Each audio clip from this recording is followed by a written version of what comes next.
بسم اللہ الرحمن الرحیم۔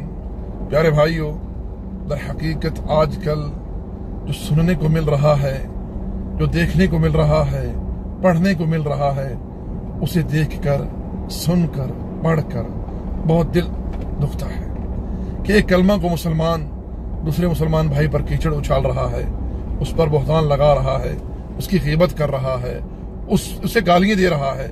کیوں؟ فقط کسی دوسرے کو خوش کرنے کے لیے، اس کا نام اونچا کرنے کے لیے۔ میرے بھائیو، میرے دوستو، یہ چیزیں گناہ ہیں، یہ چیزیں گناہ ہیں۔ اللہ تعالیٰ نے ان چیزوں سے منع فرمایا ہے۔ ایک مومن، ایک مسلمان کی صفت یہ ہے کہ وہ محبت کرتا ہے اللہ کے لیے، نفرت کرتا ہے اللہ کے لیے، کسی کو دیتا ہے اللہ کے لیے، کسی سے روکتا ہے اللہ کے لیے۔ اس کی ساری زندگی اور زندگی کے سارے اعمال کس کے لیے ہوتے ہیں؟ اللہ کے لیے۔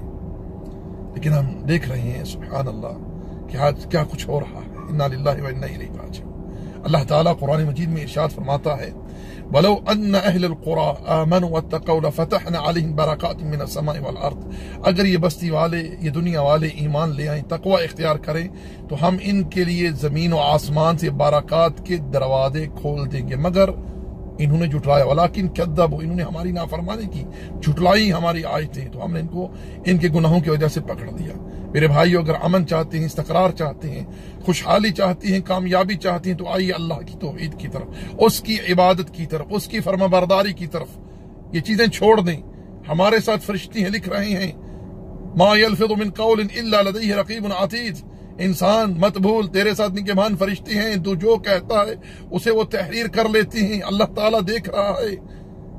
اعملوا ما شئتم، جو چاہو کرو، انہ بما تعملون بصیر، تمہارے تمام اعمال کو اللہ دیکھ رہا ہے۔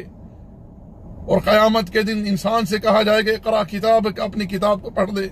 میرے بھائیو، میرے دوستو، توبہ کیجئے ان چیزوں سے، ان کو ترک کر دیجئے، سچائی کا، حق کا ساتھ دیجئے، اور اللہ کے دین کی نشر و اشاعت میں کوشش کریں، توحید کی تبلیغ کرنے کی بھرپور کوشش کریں، لوگوں کو شرک سے خبردار کریں۔ اگر شرک ختم ہوا، اللہ تعالیٰ سب کچھ عطا کرے گا، امن دے گا، استقرار دے گا، اللہ تعالیٰ عزت دے گا، سربلندی دے گا، اللہ تعالیٰ ہم سے راضی ہو جائے گا، اپنی نعمتیں ہمیں عطا کرے گا۔ وما علینا الا البلاغ۔ وصلی اللہ علی نبی محمد وعلی آلہ وصحبہ اجمعین۔